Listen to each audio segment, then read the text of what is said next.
명절이죠. 세상 어떤 명절보다 큰 명절이 주일이라고 하지만 세상에서는 그래도 설날을 가장 큰 명절로 생각합니다. 그렇죠? 아마 그 이유가 뭘까?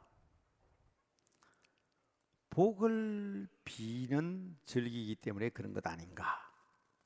이른바 축복하는 날이기 때문에 아마 사람들이 그렇게 생각하는 것 같아요.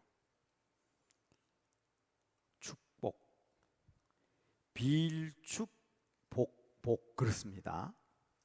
근데 아주 중요한 것은 누구에게 복을 비느냐. 축복하는 날이지만은 누구에게 복을 비느냐 중요하지 않습니까? 그렇기 때문에 설날의 의미를 바로 깨닫는 것이 굉장히 중요합니다. 여러분 복 많이 받으시기 바랍니다. 새해 복 많이 받으십시오. 정말 복된 명절 되시기를 바랍니다. 그런데 우리 그리스도인들에게는 특별한 권한이 주어져 있습니다. 그것을 우리는 축복권이라고 그러는데 목사만 가지고 있는 건 아니에요. 여러분들 다 축복권 가지고 있습니다. 왜냐하면 우리가 믿는 하나님은 여호와 하나님이시기 때문입니다. 복을 주실 수 있는 분이란 말입니다. 복을 주실 수 있는 하나님을 우리가 믿고 있습니다. 그분에게 우리 가정을 위해서, 가족을 위해서, 자녀를 위해서, 이웃을 위해서 기도하잖아요. 세상 사람들도 흔히 축복권을 얘기하지만 누구에게 빌고 있는가를 생각해 보시기 바랍니다. 그래서 여러분 축복합니다. 세상의 복 가운데에서 가장 중요한 복이 무엇일까? 성경은 가정을 얘기합니다.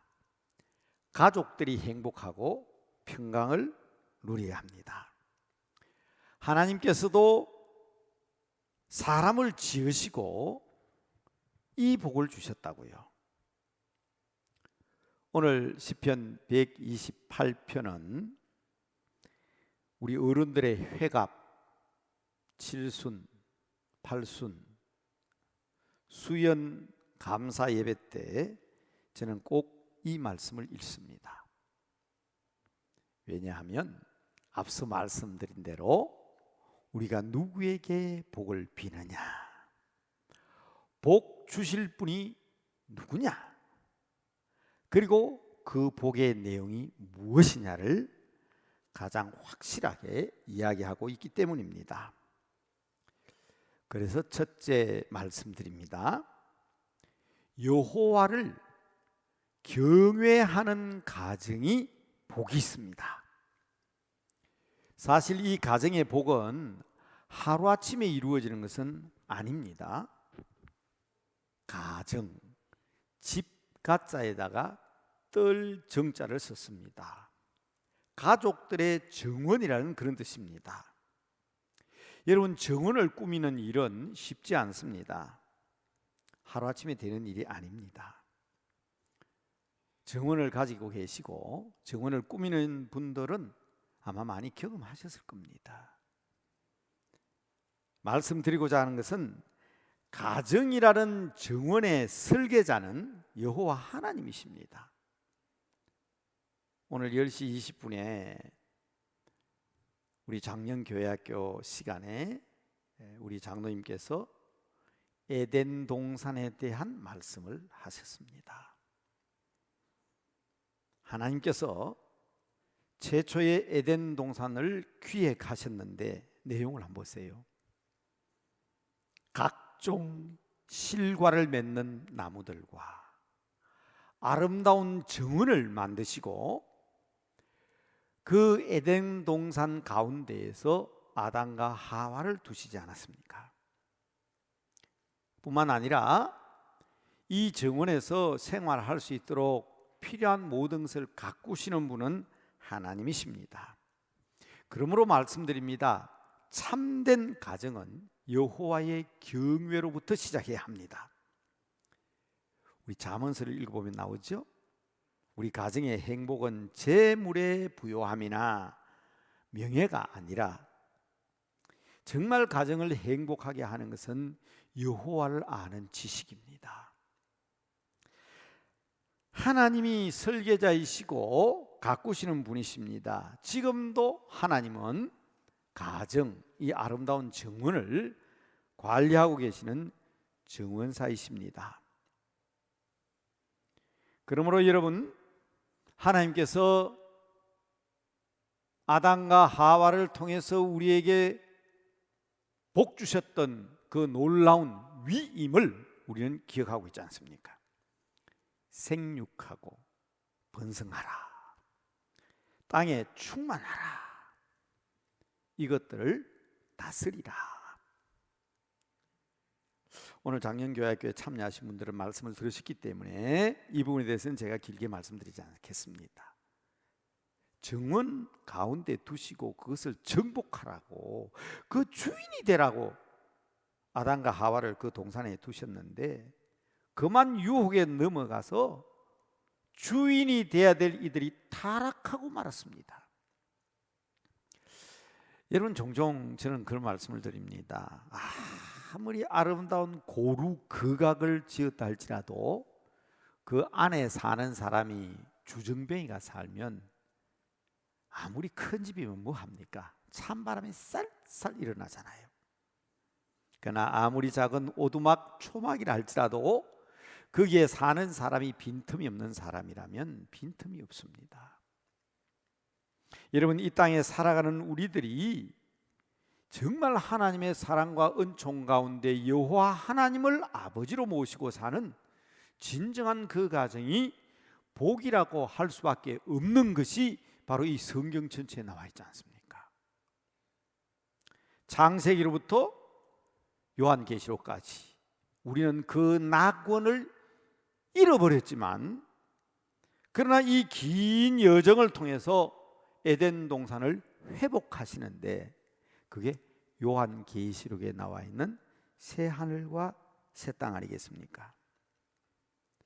하나님께서 가꾸시는 아름다운 정원, 그것이 바로 우리 가정이라고 생각한다면, 여러분, 우리는 그 가정을 어떤 방법으로 또 어떻게 우리의 가정을 이끌어 나가며 또 가정의 구성원이 되어야 할 것인가 하는 것은 너무나도 분명하지 않습니까?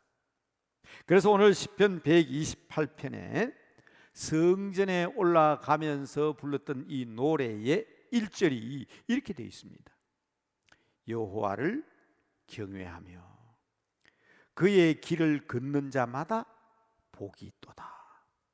너무나 확실하고 분명하지요. 같은 내용의 말씀이 반복되어 고백됩니다. 4절 말씀, 여호와를 경외하는 자는 이같이 복을 얻으리로다. 그러므로 여러분, 복의 근원이 하나님이란 사실을 다 알고 계시잖아요. 그런데 중요한 것은 하나님을 모시고 사는 가정, 여호와 하나님과 함께하는 이 모든 가정들은 하나님이 주인이 되셔야 합니다. 그분이 가꾸십니다. 그분이 이끄십니다. 그러므로 우리는 그의 말씀에 순종해야 합니다. 하나님을 섭섭하게 하는 일이 없어야 합니다.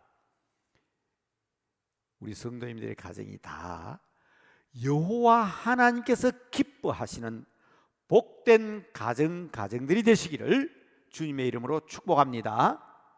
이 첫 번째 내용이에요. 자, 두 번째로는요, 수고한 대로 열매가 있어야 복이라고 할 수 있습니다.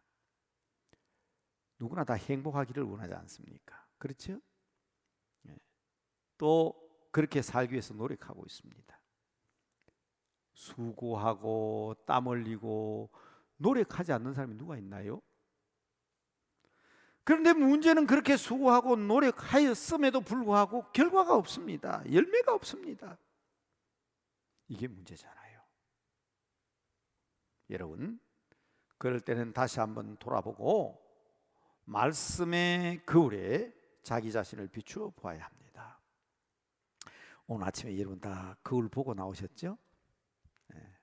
예쁘게 화장하시고 잘 됐나 못 됐나 거울 한번 들여다보잖아요. 내가 옷을 입었는데 옷 매무새가 바르게 됐는가, 거울 한 번씩 다 비춰보시죠. 우리의 심령, 우리의 마음, 우리의 가정, 우리의 영적인 삶, 하나님을 모시고 사는 주님의 백성들은 거울을 잘 사용하셔야 합니다. 그래서 저는 이 구약 성경을 우리의 인생을 비춰볼 수 있는 거울이다. 그래서 율법에 딱 비춰보니까, 십계명에 내 마음을 딱 비춰보니까, 모세를 통해서 주신 하나님의 말씀에 나를 딱 비춰보니까 내가 죄인이네. 죽을 죄인이구나. 큰 죄를 저질렀구나. 이거 어떻게 해야 되냐. 그래서 우리는요, 신약 성경에서 예수 그리스도를 만나게 됩니다. 하나님의 은혜를 사모하게 되고, 이렇게 죄 많은 내 인생 이대로는 안 된다. 그래서 새 사람이 되고 새로운 길을 찾아가는 것 아닙니까? 실패했다, 수고했는데, 노력했는데, 땀을 흘렸는데 결과가 없다. 어디에서 원인을 찾습니까? 오늘 본문 128장 2절 말씀에 보면 뭐가 복이라 그랬죠? 내가 내 손이 수고한 대로 먹는 것이 복이고, 그래서 네가 복되고 형통할 것이다. 정말 그렇잖아요. 우리가 수고한 대로 그 결과가 있다면 그것이 바로 복이고 형통함인데, 그렇지 않다면 다시 한번 거울을 들여다봐야지요. 화장이 어디에 잘못되었는지, 내가 옷을 입고 있는데 어디에서 단추를 잘못 채웠는지. 자, 128편입니다. 127편은 솔로몬의 노래인데요, 여러분, 이 성경이 정말 보통 거울이 아닙니다. 정확하게, 가장 분명하게, 확실하게 우리를 비춰주는 거울입니다. 보십시오. 시편 127편 1절 2절을 제가 읽겠습니다. 여호와께서 집을 세우지 아니하시면 세우는 자의 수고가 헛되며. 이 원리를 우리가 알아야 합니다. 나는 땀 흘렸어요. 나는 수고했어요. 나는 집을 지었어요. 그러나 여호와께서 함께하지 아니하시면 그거 다 헛탕입니다. 전도서에서 말한 것처럼 헛되고 헛되니 헛되고 헛되어서 모든 것이 다 헛된 인생입니다. 저는 우리 남대문교회 성도들이 힘들고 어려운 가운데 오늘날까지 살아오셨지 않습니까? 마지막 주님 앞에 섰을 때에 우리 주님께서 나는 네가 누군지 모르겠다, 그게 내한테 자랑이라고 하느냐? 그게 네가 평생 살아온 인생 가운데 그걸 지금 내 앞에 내놓으려고 왔느냐? 여러분, 그런 사람 한 명도 없기를 바랍니다. 목사는 그거 위해서 여기 지금 와 있는 거 아닙니까? 여러분들 그러면 안 되거든요. 여호와께서 성을 지키지 아니하시면 파수꾼의 깨어 있음이 헛사로다. 밤새워 성문을 지켜도 여호와께서 지켜주시지 아니하면 헛사다. 내가 70, 80, 90, 100년을 살아도 하나님께서 함께 하시고 하나님께서 원하시는 그 말씀에 우리 자신을 비추어 보아야 합니다. 그래서 말씀드립니다. 진짜 복 있는 사람 되시기 바랍니다. 진짜 이제 복 있는 사람 돼야 돼요. 그래서 지금 시편 128편 2절에서 그렇게 얘기하는 거예요. 내 손에 수고한 대로, 내 손에 수고한 대로. 너희가 일찍 일어나고, 오늘 127편 2절 말씀입니다. 마지막 부분입니다. 너희가 일찍 일어나고 늦게 누우며 수고의 떡을 먹음이 헛되도다. 나는 일찍 일어났는데, 나는 남보다 늦게까지 일했는데 결과가 이게 뭐냐? 자, 저는 우리 성도님들 개업 예배 드리면 제가 꼭 드리는 말씀 있지요. 우리 교회 성도님들에게도 제가 그렇게 말씀드린 것 같아요. 가게를 열고 개업을 하면서 저는 이렇게 묻습니다. 자, 이웃 가게보다 먼저 일찍이 문 열 자신이 있느냐? 다른 집이 다 문을 닫아도 내가 제일 늦게 문 닫을 자신이 있느냐? 그게 내 수고잖아요. 그런 수고의 각오도 없이 사업을 하고, 그런 수고의 각오도 없이 가게 문을 열어요? 아니잖아요. 일찍 문을 열고 늦게 문을 닫을 각오가 돼 있어야 돼요. 그러나 이건 정말 중요하다. 그러면서 두 번째 강조하는 게 있어요. 이 가게를 하나님께 드리고 주님께 맡길 자신이 있느냐? 아무리 내가 일찍 문을 열고 늦게 문을 닫아도 첫째로 말씀드렸잖아요. 정원사는 여호와 하나님이십니다. 이 사실을 확인시켜 주시는 말씀 아닙니까? 여호와께서 집을 세워 주셔야 하고, 여호와께서 성을 지켜 주셔야 하고, 우리는 잠이 필요합니다. 그래서 이어지는 말씀은 이렇게 이어집니다. 하나님은 사랑하는 자에게 잠을 주시는도다. 제가 제일 답답하게 여기는 것이 이겁니다. 간절한 호소 소목사가 우리를 바라보고 뭘 그렇게 답답하게 생각하느냐? 자, 답답한 마음으로 또 간절히 호소하는 마음으로 여러분들에게 말씀드립니다.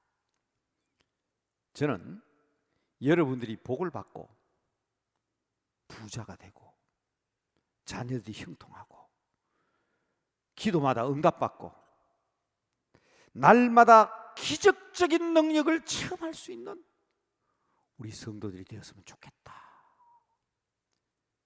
이를 위해서 저는 와 있지 않습니까? 그래서 새해가 되면 싸늘한 마룻바닥에서 일주일 동안 잠을 자고, 올해는 우리 교회에서 저 높은 찬바람 부는 종탑에서 물을 마시고 밥을 먹지 않고 일주일 동안 기도한 것도 우리 교회 성도들이 바로 여호와 하나님을 모시고 이 기적적인 능력을 체험했으면 좋겠다. 다른 소원이 뭐가 있겠습니까? 조금 더 욕심을 부린다면 제 욕심은 이거밖에 없습니다. 설날이 다가오고 있잖아요. 미안합니다. 어르신들 계시는데 저도 제 나이를 세어봤다고요. 야, 설시니까 내 나이가 68이다. 69. 나도 이제 70이구나. 이제 교회에서 물러날 때가 되었는데 우리 성도들이 이런 복 받는 것을 좀 보고, 우리 성도들이 능력받고 행복해지는 것을 좀 보고, 아버지 제가 물러나야 되지 않겠습니까? 그 욕심이 과하다고 생각하십니까? 그래서 여러분 말씀드립니다. 물론 옛날 이야기만 자꾸 한다는 소리를 듣습니다마는 저는 목사가 되기 전에 엄청난 복을 체험한 사람입니다. 며칠 전에 제 집사님이 저보고 그러더라고요. 결혼 44주년이라고 그러더라고요. 40년 전에는 참 어려웠죠. 그런데 30년 전에 집사 시절에 사람들이 부러워하는 거 다 누렸습니다. 여기 우리 어르신들 계시고 사업하는 분 계시는데 80년대 초에 기업 총수들도 로얄 승용차 타고 다니는 사람은 없었습니다. 그러나 저는 로얄 승용차 몰고 다녔습니다. 부산에 문현동이라는 동네는 부산의 한 중심입니다. 여러분, 저는 거기에서 아파트 가지고 있었어요. 제 집이 있었습니다. 여러분, 기업을 하는 회장님들, 사장님들 사무실 책상 300만짜리, 그당 30년 전에 300만짜리 책상 같으면 어마어마하잖아요. 아마 지금은 몇 천만 원 하겠죠? 부산시에서는 그거 하나밖에 없었대요. 제 친구가 가구점을 하는데, 야 친구야, 본점에서 책상 하나가 내려왔는데 부산에서는 이거 살 사람이 없다. 활부를 하든지 몇 년 거치도 줘서 좋으니까 책상 하나만 좀 팔아달라 해가지고요. 책상이 금맥이 있는 책상입니다. 제가 딴 건 다 버렸는데 그 책상은 아직도 가지고 있습니다. 어젯밤에 이 원고 쓸 때도 그 책상 앞에서 썼고요. 우리 교회도 이사하다가 그 책상 보신 분들 깜짝 놀랐지요. 이삿짐 센터 하는 사람들도 깜짝 놀랍니다. 목사님, 이런 책상이 어디에 있습니까? 몇 년 전의 이야기? 30년 전 이야기입니다. 여러분, 제가 무슨 말씀을 드리고 이 말씀을 드립니까? 불과 10년 만에 어마어마한 복을 주셨기에 제가 하나님 앞에 서원을 해버렸어요. 하나님, 이제는 제가 이런 복 안 받아도 됩니다. 내 평생에 부의 축직이라는 것은 꿈도 안 꿀 테니까 이제 제가 신학을 하고 목사가 되면 제가 목회하는 교회 성도들은 다 이런 복을 좀 받게 해주십시오. 여러분, 그 꿈이, 그 소원이 잘못된 꿈입니까? 잘못된 소원이냐고요. 그래서 여러분, 이제 얼마 남지 않는 제 목회를 되돌아보면서 여러분들에게 호소하는 것입니다. 여러분, 체험하지 못하고 경험하지 못한 사람이 얘기하는 것이 아니라 그 은혜와 그 능력을 경험한 제가 여러분들에게 2022년 이 한 해는 꼭 이런 복을 받아야 되겠다, 그렇게 축복하면서 기도합니다. 그런데 여러분, 그 방법이 무엇입니까? 첫째는 하나님을 가정의 주인으로 모시고 사는 것입니다. 부모는 선생님이 아닙니다. 가정교사도 아닙니다. 부모는 하나님을 대신한 가정의 부모로서 자녀들을 주님께 맡기는 제사장의 역할을 감당하는 부모가 되어야 합니다. 호소하는 핵심은 바로 이겁니다. 매일 아침 성경 읽으십시오. 다시 말씀드립니다. 지난 12년 동안 줄기차게 여러분들에게 호소하고 부탁했던 말씀입니다. 부모들은 가정이라는 정원에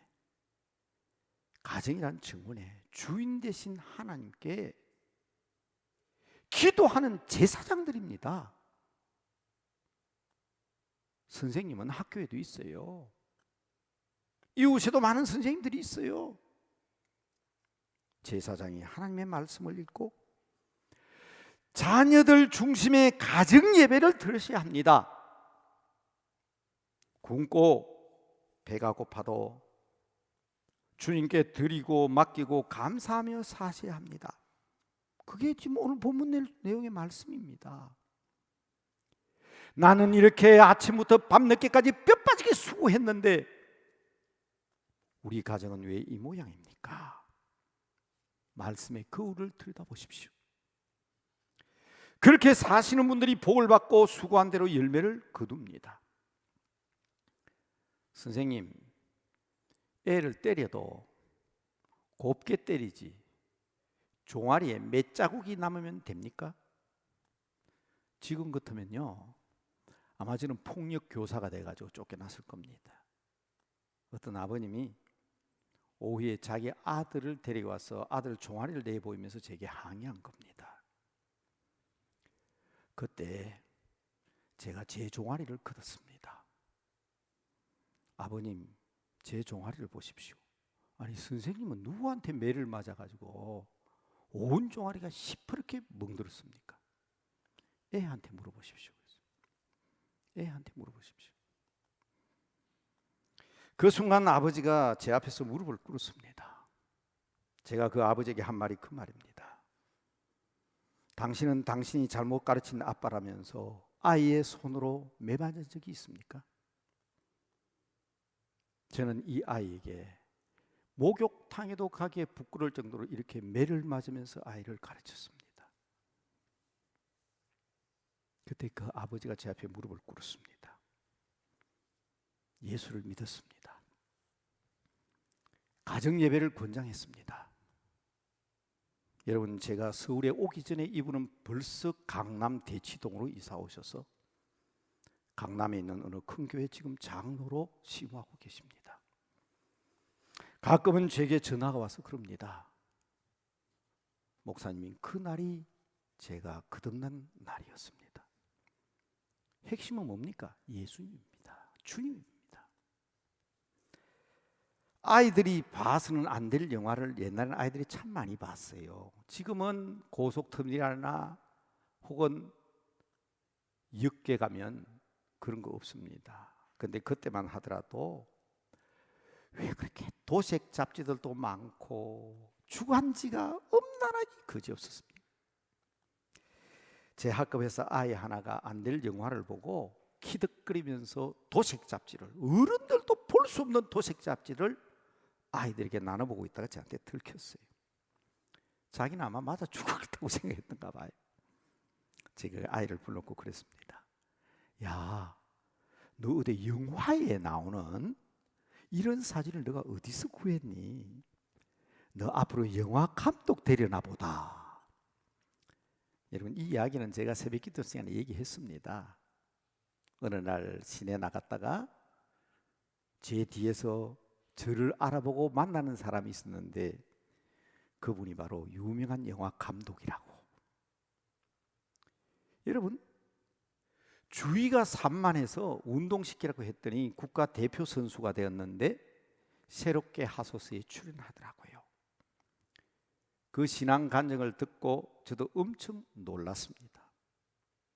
작년 재작년에는 크리스마스 전에 이름만 대면 다 아는 유명한 야구 감독 제가 가서 주례까지 하고 왔잖아요.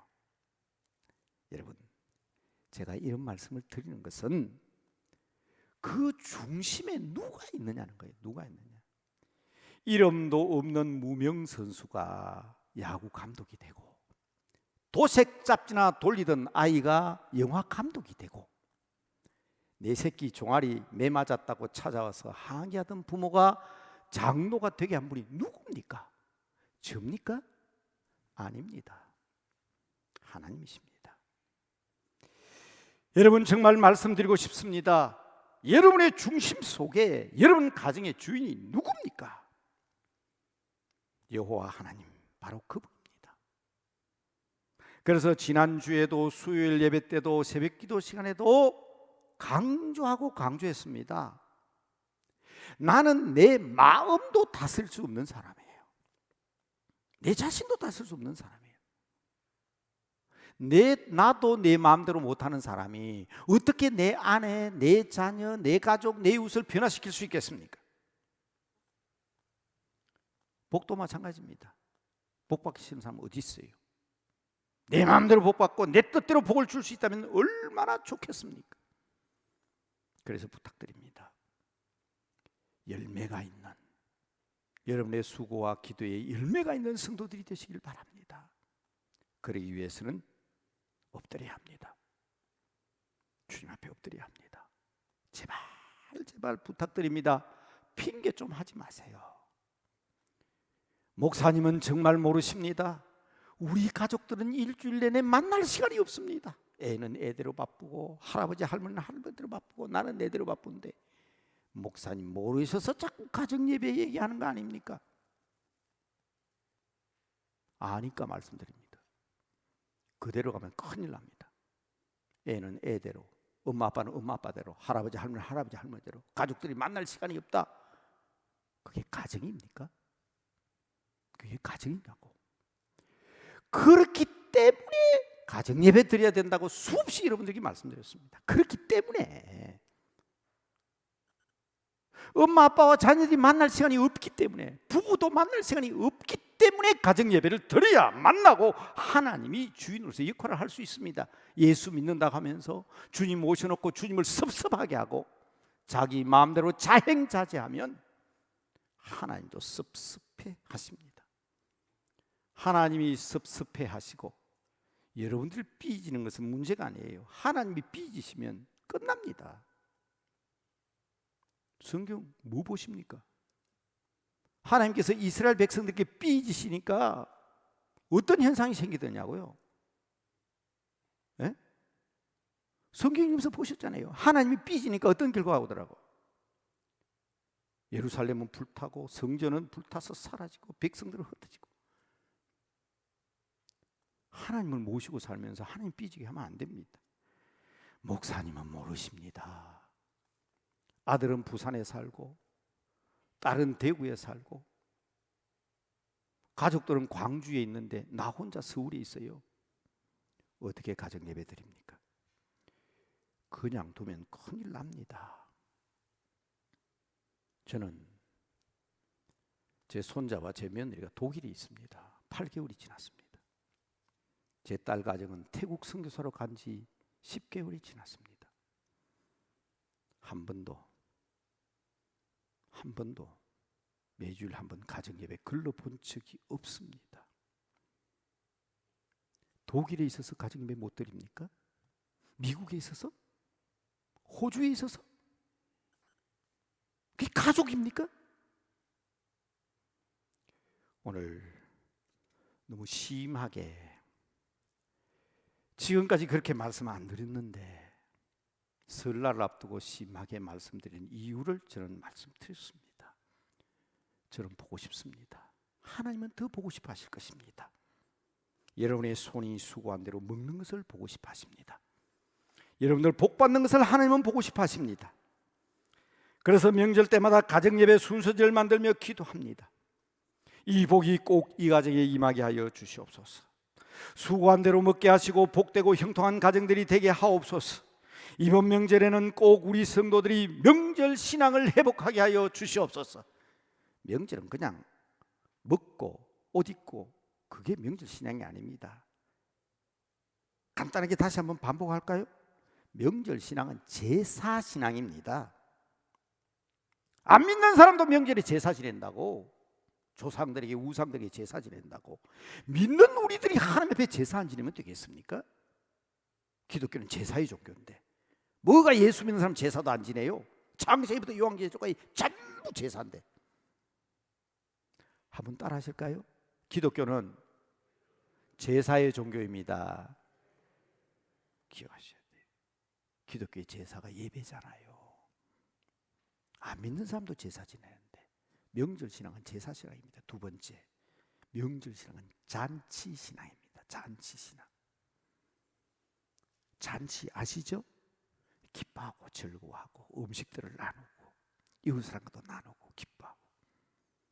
여러분, 명절이 잔치 신앙이 되기 위해서는 앞서 말씀드린 이런 복을 빌고 이런 복을 바라보고 가야 그게 잔치 신앙이지. 세 번째, 명절 신앙은 다짐의 신앙입니다. 결심. 저는 안 믿는 가정에서 자라서 옛날에 제사상 차려놓고 절만 꾸벅꾸벅 하다가 유세차 얘기하고 그러고 끝났습니다. 뭐 결심이 없어. 그런데도 의미는 그렇지 않죠. 조상들에게 부끄럽지 않는 자녀가 되겠습니다. 명절이 우리에게 있는 이유는 우리에게 다짐과 결심이 있기 때문입니다. 여러분, 이번 명절이 정말 제사신앙, 잔치신앙, 다짐의 신앙을 회복하셔서 하나님 앞에 영광 돌리게 되기를 바랍니다. 이제 말씀을 마치면서 세 번째 결론은 축복입니다. 왜 축복이냐면 실제적인 복을 누려야 되니까. 이 마음으로 저는 여러분들에게 축복합니다. 자, 시편 128편 3절 축복드립니다. 내 집 안방에 있는 내 아내는 결실한 포도나무 같으며 내 식탁에 둘러앉은 자식들은 어린 감람나무 같으리로다. 이 복이 여러분들에게 충만하기를 주님의 이름으로 축복합니다. 내 집 안방에 있는 내 아내, 식탁에 둘러앉는 자녀들, 어린 감람나무와 같고 결실한 포도나무와 같은 복이 임하시기를 바랍니다. 두 번째 축복은 여호와께서 시온에서 내게 복을 주실지어다. 너는 평생에 예루살렘의 번영을 보며 그랬습니다. 시온, 예루살렘입니다. 현대어로 보면 교회입니다. 교회. 여러분, 교회를 통해서 복을 받아야 합니다. 영상으로 예배드리고 예배당에 못 나오지만 우리 교인들은 남대문 교회라는 울타리 속에 있잖아요. 지금까지는 또 지난 10년 동안 제가 하도 부족해서 교회에서 은혜받지 못하셨는가 모르지만 과거를 묻지 맙시다. 과거를 묻지 맙시다. 이번 명절에는 가서 내가 동서한테 할 말 다 해야지. 내가 이번에는 내가 시어머니 시아버지한테 가서 할 말 다 해야지. 하지 마세요. 그러면 절대로 평화가 이루어질 수 없습니다.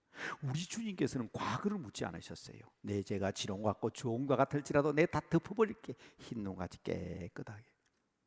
동이 쇠에서 먼 것처럼 나는 너희 죄과를 기억도 하지 아니하리라. 그런 주님을 믿고 있으면서 뭐 그저 속에다가 응어리 집어넣었다가 동서한테 얘기하고 시어머니 시누이 시아버지한테 얘기하고 가정 불화를 일으키려 합니까? 그건 평화 아니에요. 부탁입니다. 절대로 그건 평화 아닙니다. 이것까지 참으세요. 우리 주님께서는 참으십니다. 끝까지 참으시고 우리의 부족과 우리의 허물을 다 덮어주셨습니다. 중요합니다. 정말 부탁드려요. 명절만 끝나고 나면 이혼하는 사람도 많고 가정법원도 참 그렇게 바쁘고 이건 세상 사람들이 얘기해요. 그래서 말씀드립니다. 우리 교회도 지난 130년을 얘기하지 말고 지난 10년을 얘기하지 말고 여호와께서 시온에서 주시는 복, 교회를 통해서 주시는 복이 예루살렘의 번영의 복이 여러분들에게 충만하기를 주님의 이름으로 축복합니다. 그리고 맨 마지막에 뭐라 그랬어요? 내 자식의 자식을 볼지어다. 이스라엘에게 평강이 있을지어다.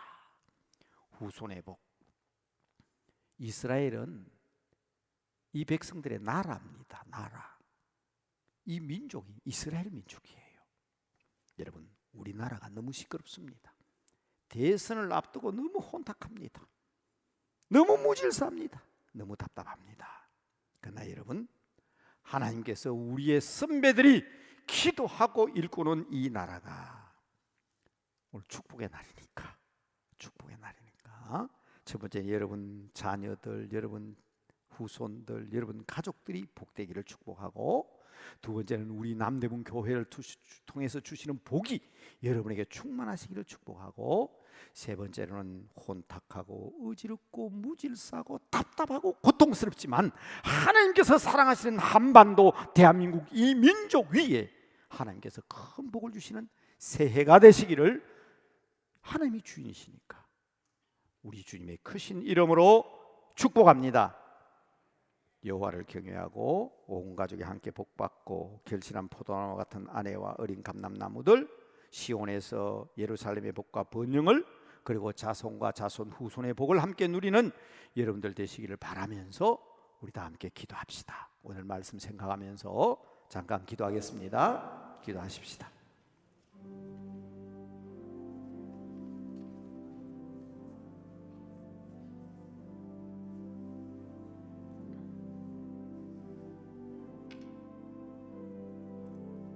우리 가정의 주인이시며 모든 복의 근원이신 여호와 하나님, 우리의 믿음이 변치 아니하고 오직 주의 길을 걷는 새해가 되므로 우리 모든 성도들의 하는 일이 복되고 가정마다 이 은혜 넘치게 하옵소서. 수고한 대로 아름다운 결실이 있게 하시고 아름다운 열매가 있게 하시고, 그래서 주님의 몸된 교회를 위하여 섬기고 헌신하며 이웃을 위하여 베푸는 저희들이 될 수 있도록 풍성한 것으로 채워주시고, 특별히 이 나라와 이 민족을 위하여 기도합니다. 복잡하고 혼탁한 나라지만 여호와 하나님을 경외하고 주의 복음을 전하는 성교의 종족이 되게 하옵소서. 복받는 나라가 되게 하여 주옵소서. 아버지 하나님, 새해를 맞이했지만 우리에게는 특별한 기회, 설날까지 허락해 주셔서 감사합니다. 정말 주님 앞에 기도한 내용들이 아름다운 복이 되고 말씀이 우리들의 신앙생활에 참된 거울이 되어 하나님께서 가꾸시는 복된 가정들, 다 복되고 아름다운 가정, 열매가 있는 가정, 결실이 있는 가정들이 되게 하여 주심으로 우리의 기도를 통하여 우리 이웃도 살고 이 나라 이 민족도 살아나게 하옵소서. 모든 것을 회복해 하시는 우리 주 예수 그리스도 이름으로 기도드리옵나이다. 아멘.